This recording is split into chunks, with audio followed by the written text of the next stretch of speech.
আসসালামু আলাইকুম ওরহমতুল্লাহ। আমার মোহতারাম বুজুর্গ দোস্ত, এ ভিডিওটা ভাই কিছু আমল সম্পর্কে আমি বানাচ্ছি, যে আমল করলে ডাইরেক্ট সোজা জান্নাতে। ভাই আপনারা যদি বিনা হিসাবে যদি জান্নাতে যদি যেতে চান, আল্লাহ রসুল সাল্লাল্লাহু আলাইহি ওয়াসাল্লামের হাতে যদি কাউসারে পানি পান করতে চান, কিয়ামতের দিনে আর সে আজিমের ছায়া তলে যদি থাকতে চান, তো ভিডিওটা ভাই শুরু থেকে শেষ পর্যন্ত দেখুন। বিনা হিসাবে জান্নাতে যাওয়ার জন্য আমি কিছু আমল বলছি ভাই, মিস করবেন না। মিস করলে আপনার ক্ষতি, আমার ক্ষতি না।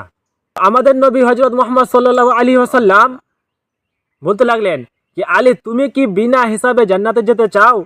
তুমি কি আমার হাতে কাউসারা পানি পান করতে চাও? তুমি কি কিয়ামতের দিনে আরশে আজিমের ছায়াতলে থাকতে চাও? তো আলী বললেন, ইয়া রাসূলুল্লাহ, ইয়া হাবিব আল্লাহ, অবশ্য আমি চাই। বিনা হিসাবে যদি জান্নাতে যেতে চাও, তো প্রত্যেক রাত্রে ঘুমাতে যাওয়ার আগে 4000 দিনার অথবা 4000 টাকা আল্লাহ রাস্তা দান করে ঘুমিয়ে যাও। তো আলী বললেন যে, ইয়া রাসূলুল্লাহ, ইয়া হাবিব আল্লাহ, আমার ঘরে মাস চুলা জ্বলে না। আপনার ঘরে চুলা জ্বললে আমি খাই, আর আপনার ঘরে চুলা না জ্বললে আমি না খেয়ে থেকে। তো আমি কিভাবে প্রত্যেক রাত্রে 4000 টাকা আমি দান করে ঘুমাবো?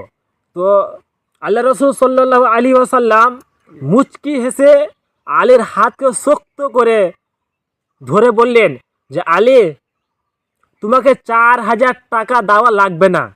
তুমি শুধু প্রত্যেক রাত্রে ঘুমাতে যাওয়ার আগে 4 বার সূরা ফাতিহা পড়ে ঘুমিয়ে যাও।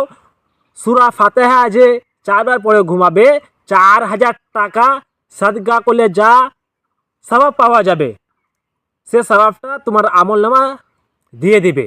মাশাআল্লাহ, কত সুন্দর হয়! 4000 টাকা, মাত্র 4 বার সূরা ফাতিহা পড়লে 4000 টাকা দান করা সওয়াব পাওয়া যাবে।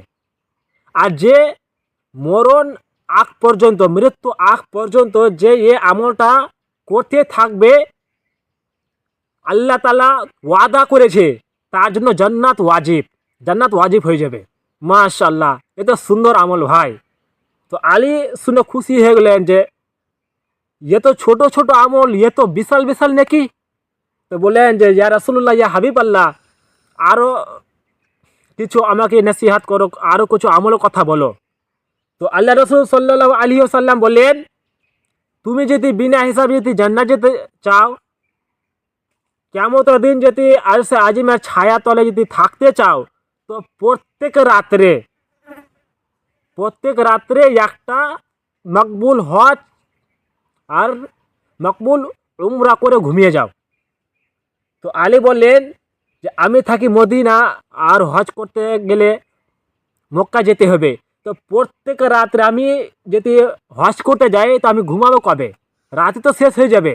তো আল্লাহ রসুল সাল্লাল্লাহু আলাইহি ওয়াসাল্লাম মুচকি হেসে বললেন যে, আলী শুনো, তোমাকে প্রত্যেক রাত্রে মক্কা যেয়ে হজ করা লাগবে না, যেতে হবে না। তুমি শুধু প্রত্যেক রাত্রে ঘুমাতে যাওয়ার আগে মাত্র 4 বার কালেমা তয়্যবা পড়ো, লা ইলাহা ইল্লাল্লাহ, মাত্র 4 বার পড়ে তুমি ঘুমিয়ে যাও।